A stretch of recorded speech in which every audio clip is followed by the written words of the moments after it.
tolok ukur kesempurnaan iman seseorang justru pada saat akhlaknya baik. Makanya kata Nabi SAW, akmalu mu'minina imanan ahsanahum khuluqa. Orang mukmin yang paling sempurna imannya, sudah sampai pada level tertinggi, di mana dia merasa tentram, ya, patuh kepada Allah, meninggalkan yang dilarang, selalu sibuk dengan apa yang diperintahkan, selalu saja mengisi dengan hal-hal yang positif dalam kehidupan dia selama hidup di dunia ini, maka dia dianggap orang yang paling sempurna imannya. Itu justru, sempurna imannya justru dengan baiknya akhlaknya. Dan sulit sekali bertemu antara iman yang sempurna dengan akhlak yang buruk, tidak mungkin. Jadi kalau Anda lihat ada orang, oh kelihatannya dari performanya, bahkan mungkin dia sampai pada level seorang ustadz atau kiai, tapi ternyata akhlaknya buruk. Ini tidak bisa jadi tolak ukur. Berarti imannya masih bermasalah orang ini. Karena kalau imannya bagus, maka akhlaknya akan bagus.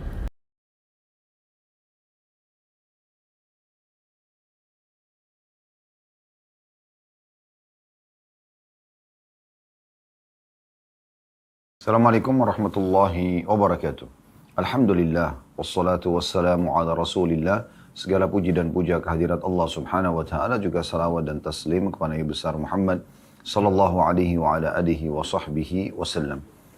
Saudaraku Siman, seperti biasa di hari Rabu siang hari pukul 12.30 waktu Indonesia Barat, kita akan melanjutkan bedah buku kita Riyadhus Shalihin tulisan Imam Nawawi rahimahullah, dan kita masih dalam satu bab yang mulia, bab ke-73 tentang bab akhlak yang baik. Sudah kami titik beratkan pada pertemuan yang sebelumnya di saat kita membahas beberapa ayat yang diangkat oleh Imam Nawawi rahimahullah di awal-awal bab ini, begitu juga dengan hadis-hadis pertama yang kita bahas. Kurang lebih kita sudah membahas ada 5 buah hadis, ya. Di pertemuan yang lalu dari hadis nomor 626, 627, 628, 629, dan 630. Semua ini menggambarkan tentang masalah akhlak.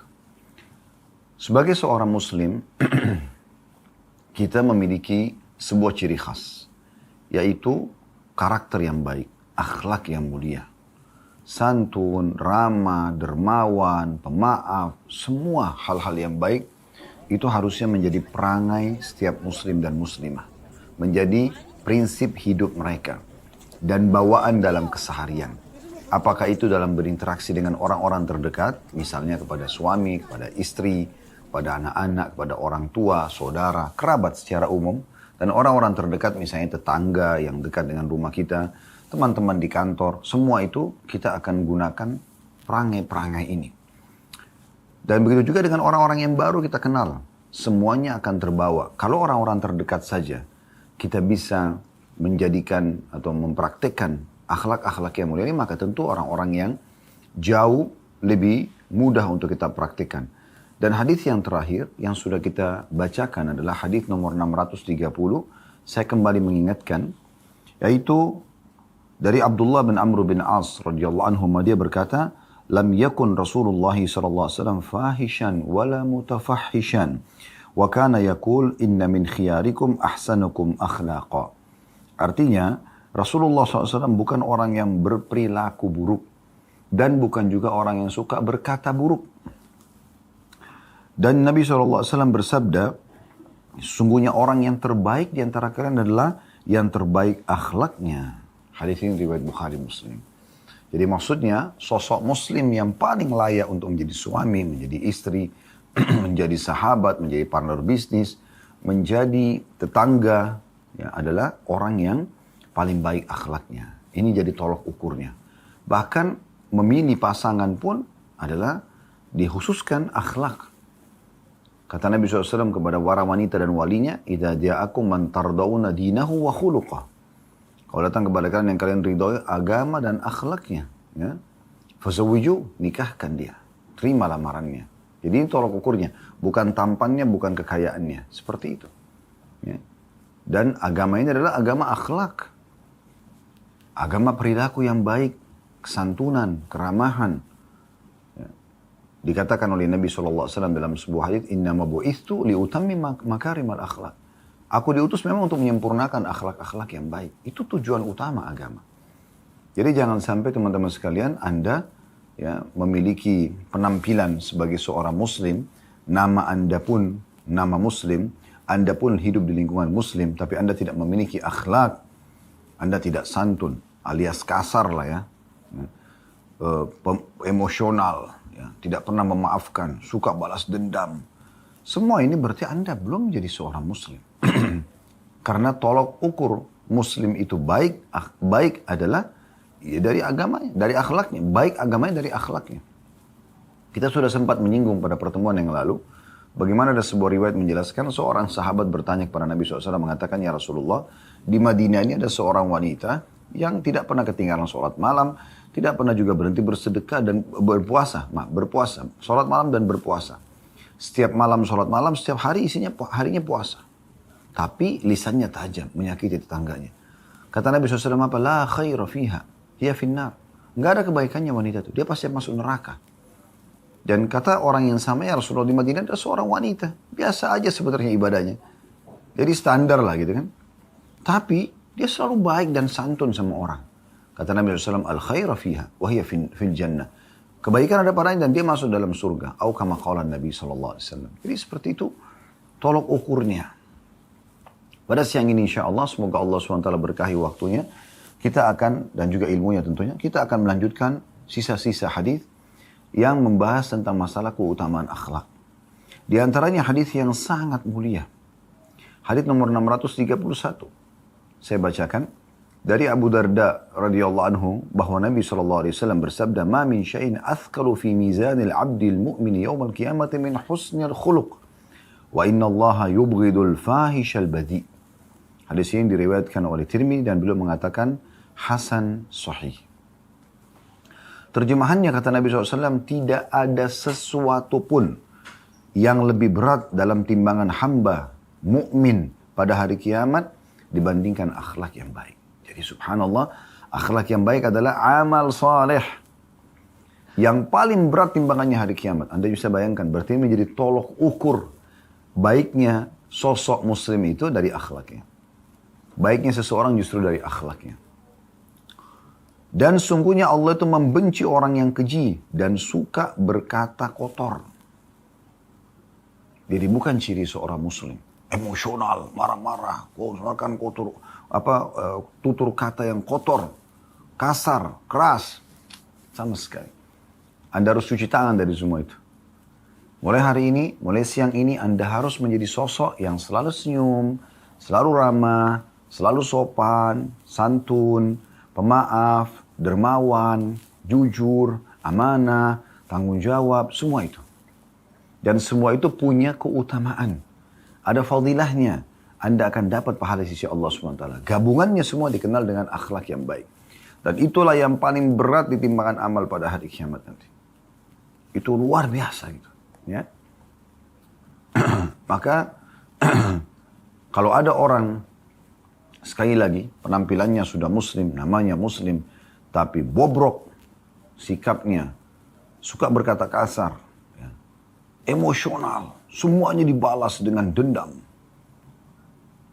Di masa sekarang seperti di media, dia diserang, dia serang lagi. Dicari kesalahannya, dia cari kesalahan orang lain. Ini yang sedang menyerang dan mencari kesalahannya adalah orang yang salah dan bodoh. Dia pun ikut-ikutan bodoh. Kenapa? Kenapa Anda tidak menjadi orang yang memiliki akhlak yang mulia?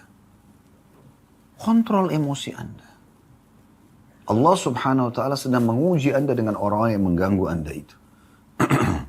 Tunjukkan respon yang positif. Tidak usah emosional.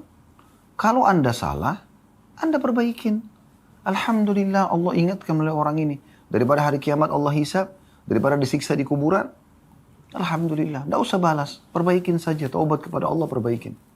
Atau kalau Anda benar, Allah pasti bela. Inna Allah yudafi 'anil ladzina amanu, kata Allah SWT dalam Al-Quran. Allah itu membela orang-orang beriman. Allah punya cara. Dan cara Allah itu sangat cantik dan indah. Rapi. Ya, dan tepat sasaran. Kalau Allah Subhanahu wa ta'ala yang membalaskan buat Anda, aman. Anda tinggal duduk manis, tinggal beribadah kepada Allah Subhanahu wa ta'ala. Jadikan semua serangan-serangan orang itu justru sebagai ajang Anda mendekatkan diri kepada Allah Subhanahu wa ta'ala. Sebagai ajang Anda menambah poin-poin hasanah, pahala atau pahala Anda di timbangan amal pada hari kiamat nanti. Nabi SAW sering disakiti masa hidup beliau. Tapi beliau balas dengan akhlak yang mulia. Ya. Bagaimana Nabi SAW dicaci maki oleh tokoh-tokoh Quraisy. Tapi di saat mereka masuk Islam, mereka menyatakan taubat kepada Allah Subhanahu Wa Taala. Nabi SAW sambut dengan senyum, dengan gembira. Umar bin Khattab pembenci Islam dulu. Tapi setelah masuk Islam, Nabi SAW sambut dengan mulia. Dan banyak orang seperti itu. Banyak sekali. Orang yang tadinya benci Islam, akhirnya menjadi suka. Ya. Thumamah bin Qusar radhiyallahu anhu juga begitu. Kepala suku yang ada di sekitar Mekah. Ya, yang mensuplai makanan ke Mekah. Tadinya benci sekali Nabi SAW, benci Islam. Tapi setelah masuk Islam, dia ubah semuanya dan akhirnya Allah ubah pun rasa bencinya menjadi suka. Tidak usah khawatir. Jangan kita teman-teman yang habisi waktu untuk mengkanter gosipan orang, fitnahan orang. Habis umur kita untuk itu. Terus gimana caranya supaya tenang Ustaz? Minta kepada Allah SWT diberikan ketenangan hati. Tenang saja dalam menghadapi permasalahan. Karena Anda panik atau tenang, tetap masalah sudah terjadi kan? Anda sudah diserang, Anda sudah digibah, digunjing, Anda sudah difitnah. Udah, saya sudah katakan tadi, solusinya kalau Anda salah, Anda memohon ampun kepada Allah SWT, jadikan itu sebagai teguran dari Allah melalui orang itu. Nanti Allah punya cara memperbaiki nama Anda. Kalau Anda benar, tenang saja. Allah akan datangkan pertolongan dengan caranya. Dan cara Allah sekali lagi saya katakan indah sekali. Banyak yang berlalu dalam hidup saya seperti itu. Ternyata dengan kita hadapi dengan akhlak yang mulia, malah menjadi penyebab hidayahnya orang lain. Ya? Dan tidak mengganggu sama sekali kehidupan kita. Nah ini yang perlu digarisbawahi teman-teman sekalian. Baik, yang kita bisa ambil pelajaran dari hadis ini. Yang pertama, akhlak mulia adalah amal yang paling mulia. Dia akan menjadi sesuatu yang paling berat di timbangan amal hari kiamat. Dan ini luar biasa. Bukan sholat, bukan puasa, bukan jihad. Tapi akhlak yang mulia.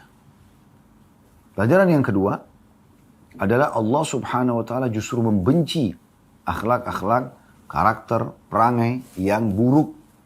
Di sini diantara contohnya adalah yubghidul fahish. Ya. Allah membenci orang yang keji. Keji ini ringkas tapi maknanya luas. Ya. Matanya melotot, lisannya tajam, tangannya suka melayang. Emosional. Ini keji namanya. Keji. Orang jadi takut kalau dekat sama dia. Istrinya jadi takut. Suaminya jadi nggak nyaman. Anak-anaknya jadi nggak nyaman. Orang tuanya nggak nyaman sama dia misalnya. Nah ini karena akhlaknya tidak baik. Pada saat di posisi suami dia tidak baik. Posisi istri dia tidak baik. Posisi anak dia tidak baik. Posisi orang tua tidak baik. Sahabat. Semua orang di sekitarnya tidak mau mendekat sama dia. Kecuali karena ada urusan penting saja. Setelah itu orang sudah tidak nyaman lagi. Ada orang subhanallah. Kita begitu ketemu. Rasanya tidak ingin berpisah. Karena nyamannya dia dalam berbicara. Santunnya dalam menyampaikan penjelasan, gitu kan. Kita merasa nyaman dengan orang ini. Bersih, rapi. Jadi penampilannya indah, tutur katanya indah, ya. Selalu ucapan lisannya juga indah, semuanya indah. Tatapan matanya syahdu, jangkauan sentuhan tangannya ramah. Dermawan, suka membantu. Minta memaafkan, mudah memaafkan orang. Gak ada balas dendam. Karena memang tidak ada dalam kamus Islam itu balas dendam. Emosional. Selalu berpikir bagaimana bisa ya, mencelakakan orang lain. Iri dan hasad. Tidak ada dalam Islam semua itu. Mohon kepada Allah Subhanahu Wa Taala teman-teman agar diselamatkan dari perbuatan keji ini. Dan juga kata Nabi SAW di sini badhi. Badhi secara khusus lagi rincian daripada ya, tadi fahish. Fahish masuk secara umum. Tadi sudah saya bilang, matanya melotot, tangannya memukul, lisannya tajam, semuanya perangainya nggak nyaman orang dekatnya. Kalau badhi khusus masalah lisan, suka berkata kotor. Di sini ada dua bagian ya. Bisa berkata kotor itu diikuti dengan sikap emosionalnya, dengan marah-marah, terus kemudian lisannya mengucapkan kata-kata yang tidak baik. Semua nama nabi binatang sudah biasa digunakan. Bahkan digunakan dengan pasangan hidupnya sendiri. Ini buruk sekali. Ya. Bagaimana bisa ada seorang suami menghina istrinya menyebutkan dengan nama hewan? Bagaimana seorang istri menyebut suaminya dengan nama hewan? Allah ciptakan manusia sempurna terus dipanggil dengan nama hewan. Panggil anaknya dengan nama hewan. Selalu kalau ngomong matanya melotot. Subhanallah, nampak dari wajah ya. Orang yang biasa emosional itu nampak dari wajahnya. Semuanya serba berkerut. Semuanya serba tegang. Otot-ototnya tegang. Kelihatan jauh lebih tua. Begitu. Tapi kalau orang yang tenang, dewasa, bijaksana. Kadang-kadang kita lihat orang ini kok lebih muda dari umurnya ya. Mungkin dia umurnya sudah 60 tahun tapi nampaknya enggak masih kayak 40 tahun. Mungkin dia 40 tahun masih kayak 30 tahun. Lebih mudah kelihatan. Kenapa? Memang tidak emosional. Karena gini, Anda menghadapi masalah dengan emosional akan membuyarkan ide-ide Anda dan akan membuat juga Anda tidak nyaman. Karena Anda kadang-kadang tidak bisa kontrol sikap. Orang yang sedang berinteraksi juga tidak nyaman. Tapi di saat Anda hadapi dengan tenang, dengan bijaksana, toh sama mencari solusinya. Tapi pasti akan lebih mudah. Ingat selalu sabda Nabi SAW, ma nazala linu fi syai'in illa zana. Tidak ada sesuatu yang diliputi dengan kelembutan, ya, kecuali akan menghiasinya. Oma nuzi'a min syai'in illa syana. Dan tidak pernah diangkat dari sesuatu kecuali pasti akan merusaknya. Hadis nomor 632. Hadis kedua yang kita pelajari pada siang ini. Dari Abu Hurairah radhiyallahu anhu. Beliau berkata, Su'ila Rasulullah sallallahu alaihi wasallam an akthri ma yudkhilun nasal jannah. Qala taqwallahi wa husnul khuluq. Wa su'ila an akthri ma yudkhilun nasal nar. Faqala al-famu wal farju. Hadis ini diriwayatkan Tirmidzi dan beliau mengatakan hasan sahih. Ini lagi hadis mulia. Ya. Kata Nabi SAW, terjemahannya. Maaf, kata Abu Hurairah radhiyallahu anhu, Rasulullah SAW pernah ditanya tentang amalan apa yang paling banyak membawa orang masuk ke dalam surga. Maka kata Nabi SAW, taqwa Allah. Bertakwa kepada Allah dan akhlak yang baik. Ini paling banyak membawa orang masuk ke dalam surga. Dan beliau juga ditanya tentang perkara apa yang paling banyak membawa orang masuk ke dalam api neraka. Maka beliau menyebutkan dua anggota tubuh. Beliau mengatakan mulut dan kemaluan. Ini luar biasa ini hadisnya ya. Ayo kita lebih nikmati teman-teman sekalian bagaimana penjelasannya. Dan semoga Allah mudahkan kita untuk mempraktikkan dalam kehidupan kita. Dalam hadis ini Nabi SAW ditanya, apa sih yang paling banyak membawa orang masuk ke dalam surga? Maknanya adalah, apa kira-kira yang umum nih, semua orang bisa lakukan. Tapi pasti membawa atau memberikan tiket VIP ke surga. Maka Nabi SAW memberikan dua judul. Ya, yang di bawah judul ini banyak sekali tentunya hal-hal ini. Maksudnya judul kehidupan. Yang pertama, taqwa Allah. Patuh kepada Allah. Dan yang kedua, husnul khuluq. Akhlak yang baik. Dan ditanya juga kepada Nabi SAW, kira-kira apa yang paling banyak membawa orang masuk dalam neraka? Nabi SAW sebutkan dua anggota tubuh. Yang merupakan sumber induk semua permasalahan. Mulut dan kemaluan. Faedah pertama dari hadis yang bisa kita ambil sekaligus kita jelaskan insya Allah.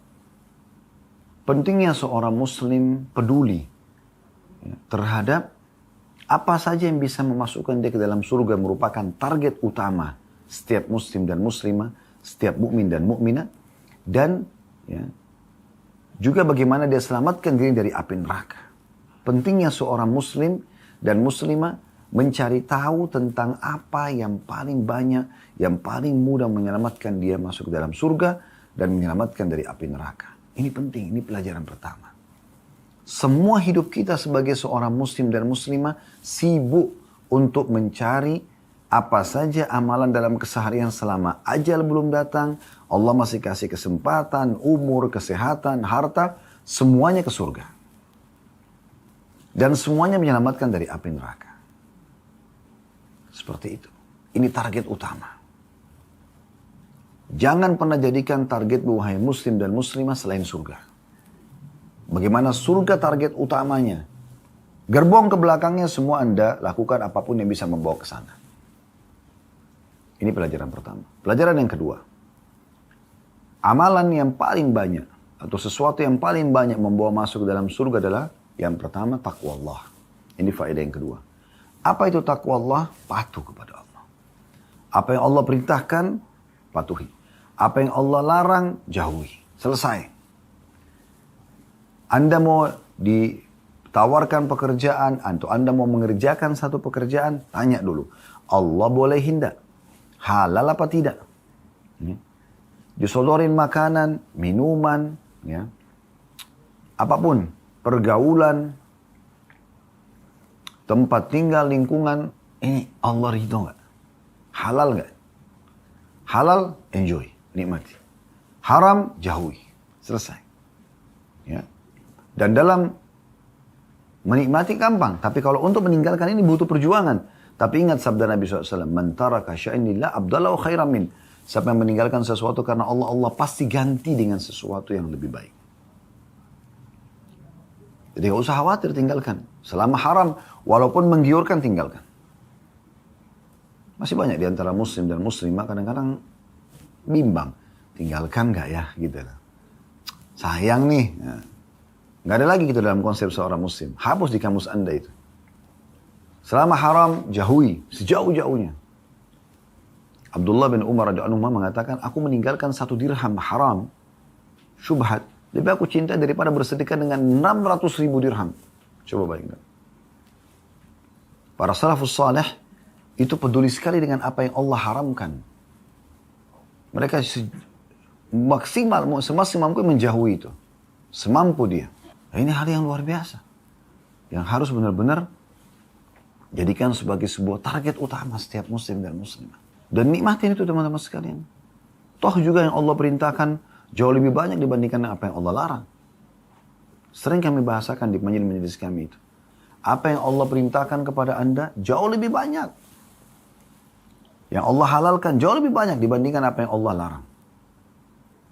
Dan selalu Allah kasih solusinya. Makanan ini haram, minuman ini haram, pergaulan ini haram, biologis ini haram, ya. Pekerjaan ini haram atau pendapatnya haram, Allah kasih solusinya. Ini loh yang halal. Ya, nggak boleh makan babi. Allah kasih sapi, kambing, ayam, kelinci, hewan air. Nggak boleh loh bergaul sama teman buruk, cari teman baik. Nggak boleh loh biologis haram, ada biologis halal. Kan gitu. Nggak boleh loh pendapatan pergaulan ini, ada pendapatan yang halal. Pasti ada solusi. Kalau nggak ada solusinya, mungkin Anda wajar terjerumus. Lalu kenapa Anda tidak? Itu pun kalau sampai ada orang terjerumus, semoga Allah maafkan, Allah masih kasih 1 kunci pintu. Ada kunci pintu yang aman sekali. Dia masih bisa selamat, yaitu taubat. 6 huruf ini, ingat selalu, taubat.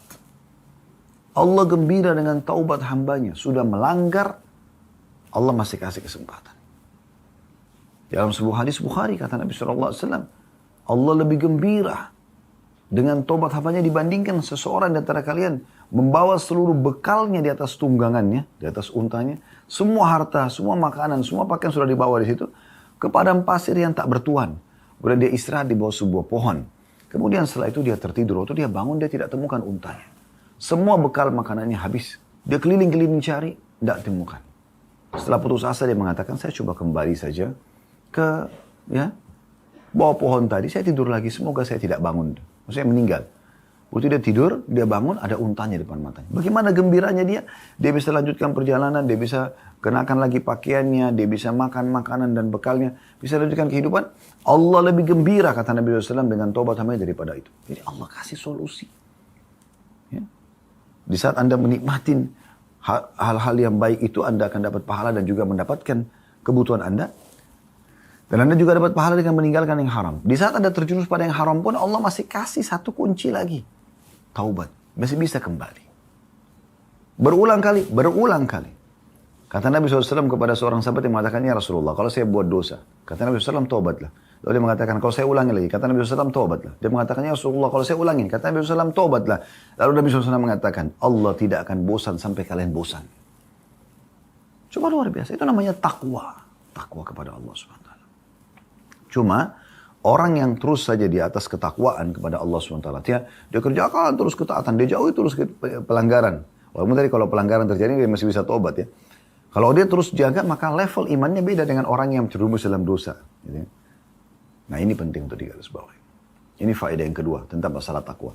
Faedah yang ketiga, ini yang menjadi inti bahasan kita, husnul khuluq. Ternyata untuk masuk ke dalam surga juga, ya kuncinya adalah punya akhlak yang mulia.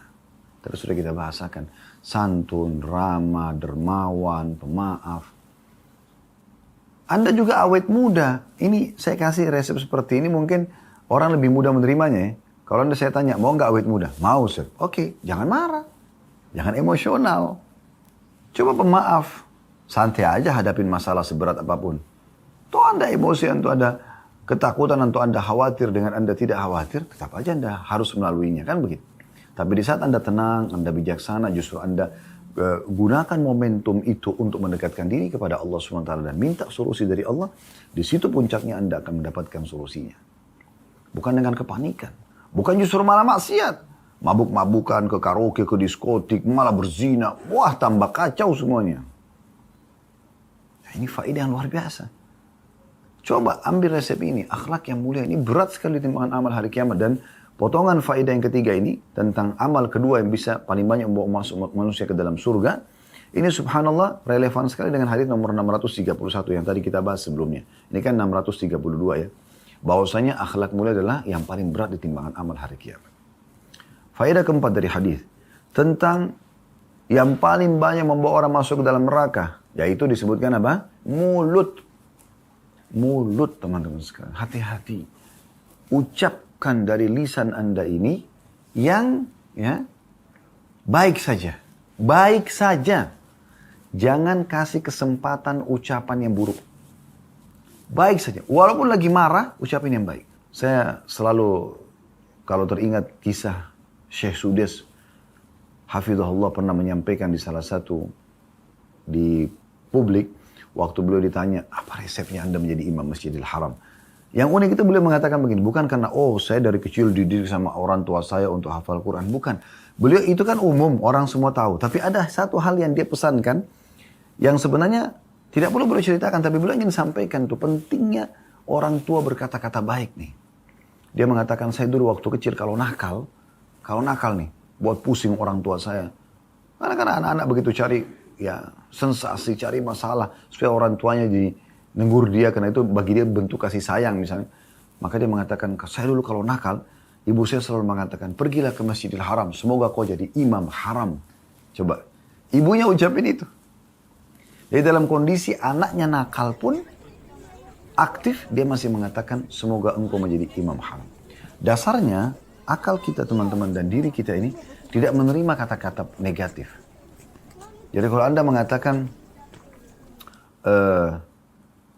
jangan makan, orang itu berpikir apa ini? Penasaran manusia itu mau makan jadinya.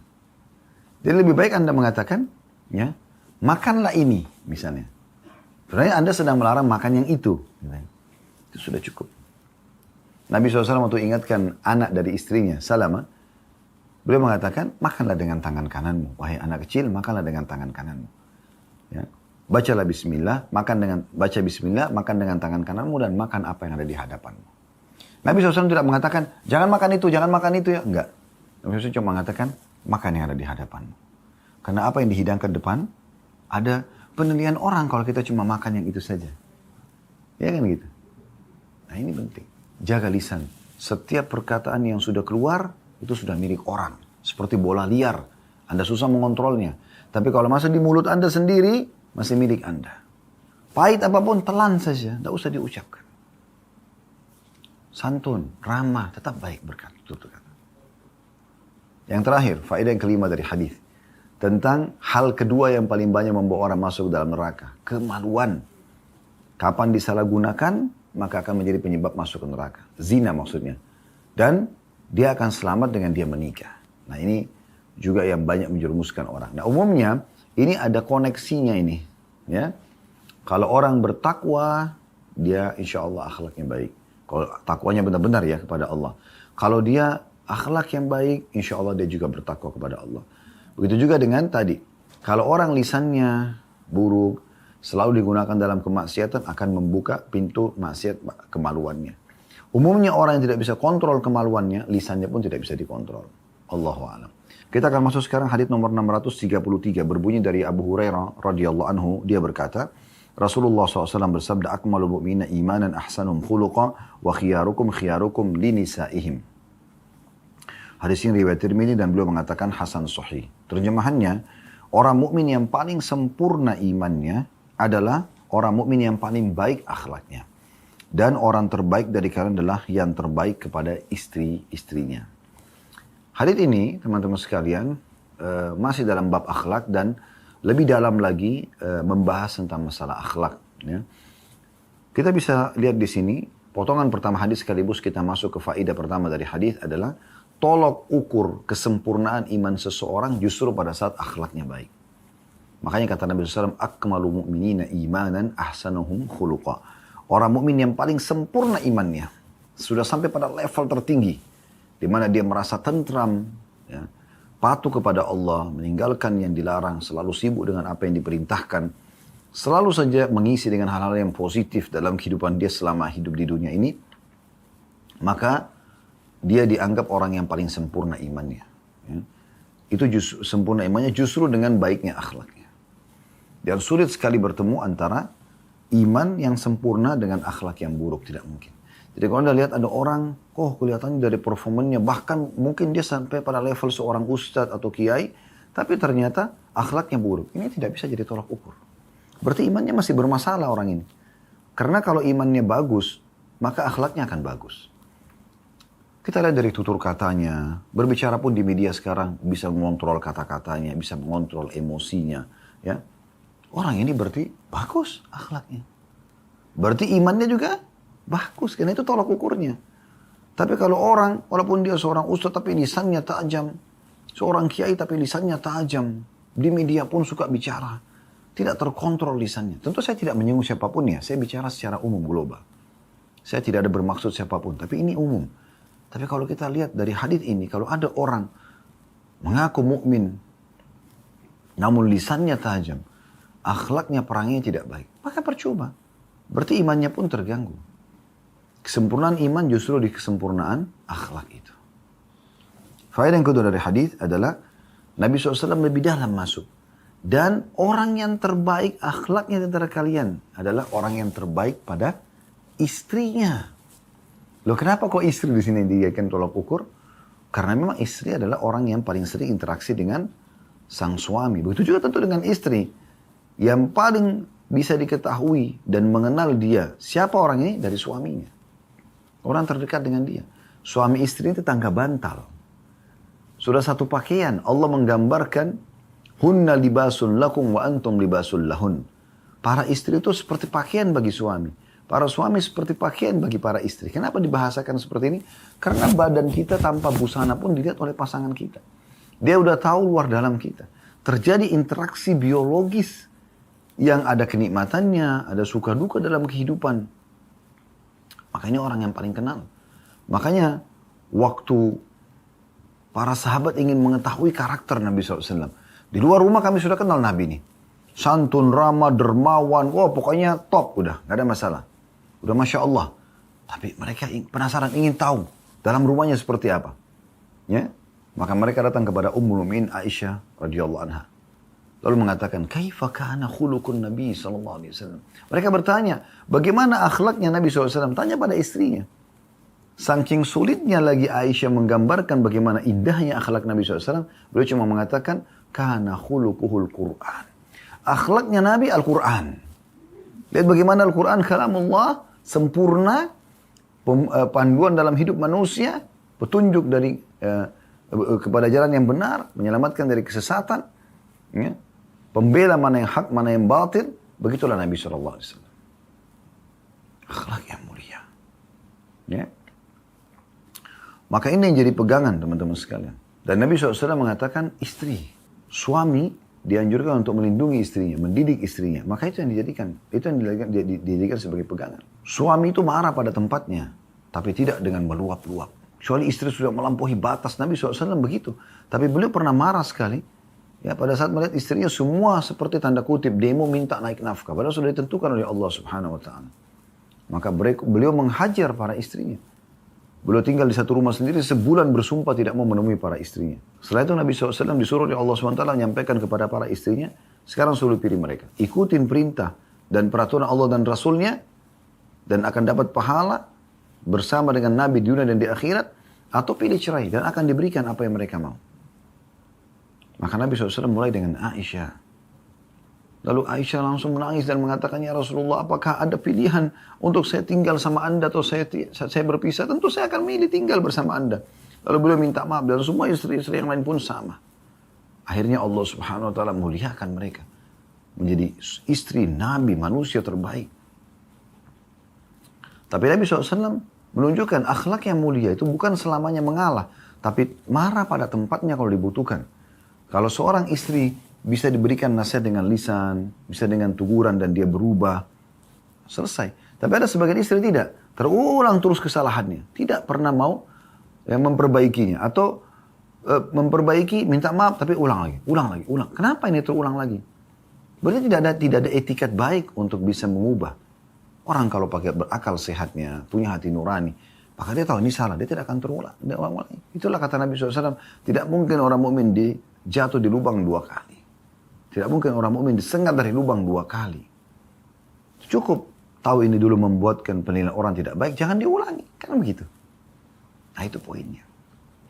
Tapi secara umum, tolak ukur akhlak seorang mukmin laki-laki adalah istrinya. Kalau istrinya merasa merindukan dia, selalu merasa ya keberadaannya dibutuhkan, ya. Kalau sedang bersama, rasanya ingin selalu bersama-sama, merasa nyaman, nikmat karena candaannya, karena ramahnya, muamalahnya, dan dermawannya, suka membantu. Semua itu berarti menandakan akhlak yang mulia.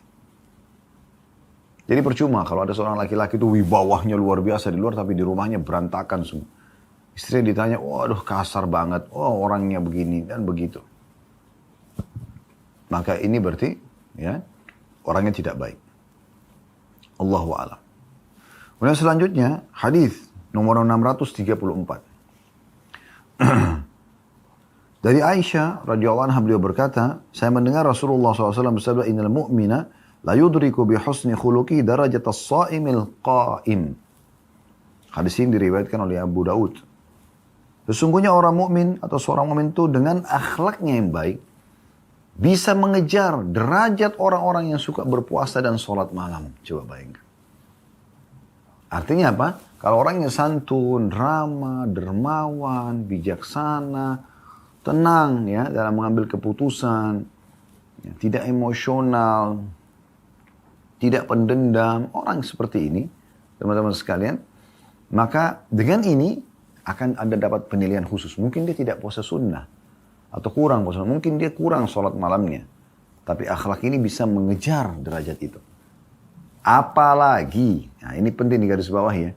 Kalau orang itu sudah puasa, sudah sholat malam, tambah akhlak yang mulia, tentu jauh lebih tinggi derajatnya.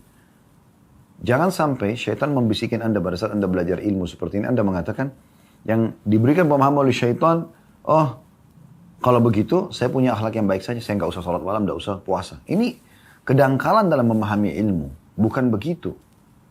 Justru Anda harus mengatakan, oh kalau gitu saya akan gabungkan akhlak yang mulia, sholat malam dan puasa. Nah itu yang luar biasa. Begitu memahaminya. Ini poin penting. Ya. Karena banyak orang gitu salah faham. Syaitan bisikin dia. Karena syaitan itu akan masuk ke semua lini kehidupan kita. Kalau dia bisa membuat kita maksiat. Kalau tidak bisa, maka minimal kita mengurangi dari amal-amal yang bisa kita dapat pahala maksimal. Dikurangi. Ya. Cari yang paling rendah pahala daripada amal-amal soleh itu. Seperti ini misalnya memahami hadis kan. Sesungguhnya orang mukmin yang akhlaknya baik bisa mengejar derajat orang-orang yang puasa dan sholat malam. Oh, kalau gitu saya akhlak baik saja. Tidak usah sholat malam, tidak usah puasa. Nah ini kedangkalan ya. Harusnya, oh kalau gitu saya akan gabungkan antara akhlak baik dengan sholat malam dan puasa. Nah itu yang benar. Nah ini penting. Baik, pelajaran pertama dari hadis yang bisa kita ambil adalah bahwasanya akhlak yang mulia ya adalah amalan saleh dan akan menjadi penyebab tingginya derajat di surga nanti. Hadis selanjutnya 635. Dari Abu Umamah Al-Bahili radhiyallahu anhu, beliau berkata Rasulullah SAW bersabda, "Ana za'imun bi baitin fi rabadil jannati liman tarakal mira, wa in kana muhiqqa, wa bi baitin fi wasatil jannati liman tarakal kadhiba wa in kana mazihan, wa bi baitin fi 'alal jannati liman hasuna khuluquhu." Hadis ini diriwayatkan Abu Daud dengan sanad sahih. Terjemahannya, kata Nabi SAW, aku menjamin sebuah istana di pinggir surga. Ada footnote nomor 502 di bawah. Rabadul jannah adalah apa yang ada di sekeliling surga, di luar surga. Ini diserupakan dengan gedung-gedung yang dibangun di sekeliling kota di bagian benteng. Ya. Atau bisa juga berarti pinggiran atau di bagian bawahnya surga. Ya. Bagian pinggirannya. Aku menjamin sebuah istana di pinggir surga bagi orang-orang yang meninggalkan perdebatan meskipun dia benar. Dan sebuah istana di tengah-tengah surga bagi orang yang meninggalkan dusta meskipun hanya bercanda. Atau bercanda. Dan sebuah istana di bagian atas surga bagi orang yang baik akhlaknya. Kita langsung saja masuk ke faedah hadis. Faedah yang pertama dari hadis adalah adanya jaminan surga dari Nabi SAW untuk orang-orang yang meninggalkan perdebatan walaupun benar. Kita mengatakan, Ustaz, kalau gitu apa kita tidak boleh berdebat sama sekali? Boleh, bukan tidak boleh. Tapi bukan menjadi sebuah perangai. Bukan menjadi sebuah perangai. Dan di sini maksud adalah, kalau seandainya Anda sedang berdiskusi dengan seseorang, dan terjadi perdebatan dalam diskusi tersebut untuk mencapai sebuah titik. Tujuannya benar gitu, tujuannya untuk baik. Dan memang dua pihak ini mencari kebenaran memang. Ini menyampaikan argumen, ini menyampaikan argumen. Terjadi diskusi, mungkin sedikit perdebatan di situ. Imam Syafi'i Allah pernah berdebat dengan orang tentang masalah hukum. Tapi beliau setelah selesai, beliau mengatakan pada orang tersebut, ya, perdebatan ini tidak harus mengganggu ukhuwah di antara kita. Masing-masing orang punya pendapat, tidak ada masalah. Nah ini perlu kita lebih dewasa di Indonesia nih. Karena kita di Indonesia ini seakan-akan pendapat saya ini maka saya yang paling benar. Orang lain tidak boleh. Nah ini keliru. Gitu kan? Kita kan negara demokrasi. Orang semua bisa memberikan pendapat yang penting benar. Gitu kan? Kalau kita bicara lingkup kita sebagai seorang muslim, orang semua bisa punya pendapat. Apalagi kalau punya dalil. Gitu kan? Ya udah, orang masing-masing melakukannya. Jadi tidak perlu memberhentikan pengajian, melarang masjid, melarang ini. Untuk apa semua ini? Kalau orang punya hak ya sudah sebagai warga negara Indonesia. Kecuali memang dia sesat. Dia nggak mungkin, nggak ada dalil, nggak ada panduannya, itu lain. Anda menyampaikan pendapat Anda dengan argumen, orang juga menyampaikan pendapat dengan argumen, selesai. Gitu. Kan bisa masing-masing menyampaikan. Anda mengatakan boleh, orang lain mengatakan tidak boleh. Ya sudah, tidak apa-apa. Masing-masing punya dalil. Nah itu hak masing-masing, boleh saja. Dan itu justru khazanah ya dalam Islam yang perlu kita sama-sama jaga gitu kan. Kecuali orang itu jelas jauh dari agama, jauh dari dalil, itu berbeda. Ini yang pertama. Faedah yang kedua dari hadis adalah jaminan juga di surga, di tengah-tengah surga, bagi orang yang meninggalkan bohong walaupun bercanda. Coba bayangkan. Berarti teman-teman tidak ada alasan untuk bohong gitu kan. Karena bercanda pun untuk membuat orang senang, orang ketawa, ya, atau mengambil hati orang lain, tetap tidak boleh. Nah ini penting ini. Ya, tetap tidak boleh. Oleh karena itu, kita harus jujur. Bercanda pun jujur. Gitu kan? Nah ini penting. Kemudian yang ketiga, faedah kita dari hadis adalah, dan jaminan di tempat tertingginya surga. Bagi siapa? Bagi orang yang memiliki akhlak yang baik. Ini saksi bahasan kita. Makin baik akhlak kita, maka makin tinggi derajat kita. Semoga Allah jadikan kita termasuk orang-orang seperti ini. Allahumma amin. Hadis yang terakhir, di dalam bab kita ini, bab ke-73 ya. Nanti di bab 74 itu lebih masuk kepada rincian daripada akhlak yang mulia itu. Karena ada bab tentang kesantunan, kesabaran, kelemah lembutan, itu ada rincian daripada akhlak. Kita sekarang masih bicara tentang globalnya akhlak itu. Hadis terakhir dalam bab kita ini, hadis nomor 636 dari Jabir radhiyallahu anhu bahwa Rasulullah sallallahu alaihi wasallam bersabda, "Inna min ahabbikum ilayya wa aqrabikum minni majlisan yaumal qiyamah ahasinakum akhlaqa wa inna abghadakum ilayya wa ab'adakum minni yaumal qiyamah الثرثارون والمتشدقون والمتفيهقون قالوا يا رسول الله قد علمنا الثرثارون والمتشدقون فما المتفيهقون قال المتكبرون. Hadis ini riwayat Tirmidzi dengan sanad hasan.